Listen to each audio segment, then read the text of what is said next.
Evening to all. మన ఏలూరు జిల్లాలో ఎలక్షన్లు కానీ కౌంటింగ్ కానీ చాలా పీస్ఫుల్గా జరగడం జరిగాయి. చిన్న చిన్న సంఘటనల మీదుగా ఎలాంటి మేజర్ ఇష్యూస్ కానీ ఎలాంటి లా అండ్ ఆర్డర్ ఇన్సిడెంట్స్ కానీ ఏలూరు జిల్లాలో లేవు.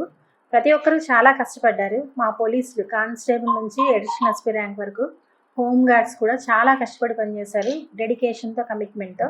అలాగే మాకు సహకారం అందించిన ప్రజాప్రతినిధులు కానీ మీడియా ప్రతినిధులు కానీ ఎస్పెషల్లీ ప్రజలకు మా కృతజ్ఞతలు మేము తెలియజేస్తున్నాం.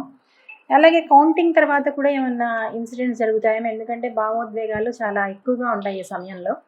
ప్రాపర్ ప్రికాషన్స్ తీసుకోమని డీజీపీ గారి ఆదేశాల మేరకు ప్రతి చోట మనం పికెట్స్ ఏర్పాటు చేయడం జరిగింది సెన్సిటివ్ ప్లేసెస్లో. అలాగే మొబైల్ పార్టీస్ పెట్టడం జరిగింది, క్విక్ రెస్పాన్స్ టీమ్స్ కూడా మనం పెట్టడం జరిగింది జిల్లా మొత్తంలో.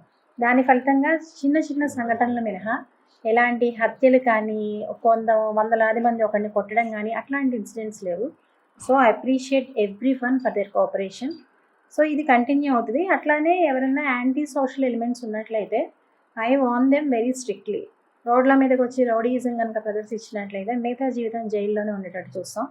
అలాగే రౌడీ షీట్లు ఓపెన్ చేస్తాం, వాళ్ళ మీద కఠిన నిఘా పెడతాం, చర్యలు తీసుకుందాం. కాబట్టి ప్రతి ఒక్కరికి మా విన్నపం ఏమిటి అంటే, ఇప్పటి వరకు మీరందరూ కూడా మీ భావోద్వేగాలని అదుపులో పెట్టుకున్నారు, ఇక ముందు కూడా అదుపులో పెట్టుకోవాల్సిందిగా కోరుతున్నాం. అలాగే సోషల్ మీడియాలో కూడా ఎవరినో రెచ్చగొట్టేటట్టు తిట్టడం, ఎక్కడో ఏదో జిల్లాలో జరిగింది చూసి దానికి ఎప్పుడు చెడుని చూసి ఇన్స్పైర్ అవ్వకుండా, మన దగ్గర ఎట్లాంటి లా అండ్ ఆర్డర్ ఇష్యూ లేదు.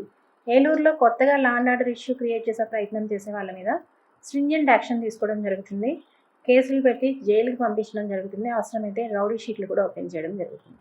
ఎస్పెషల్లీ యంగ్స్టర్స్కి మై రిక్వెస్ట్ ఈస్, ప్రభుత్వం అధికారం పార్టీలు మారుతూ ఉంటాయి, కొత్త ప్రభుత్వాలు వస్తూ ఉంటాయి, మన అభిమాన నాయకులు ఓడిపోతూ ఉంటారు, అభిమాన పార్టీలు ఓడిపోతూ ఉంటాయి. అదంతా సహజం, ఒక నార్మల్ ప్రాసెస్. దాన్ని ఆ ప్రాసెస్ లాగానే చూడాలి తప్ప వ్యక్తిగతంగా ఇన్వాల్వ్ అవ్వడం, ప్రజాప్రతినిధుల్ని వ్యక్తిగత దూషణలకు దిగడం, సోషల్ మీడియా ప్లాట్ఫామ్ మీదుగా సోషల్ మీడియా వేదికగా వ్యక్తిగత దూషణలకు అబ్యూజివ్ పోస్టులు పెట్టినట్లయితే తీవ్ర చర్యలు వాళ్ళ మీద తీసుకోవడం జరుగుతుంది.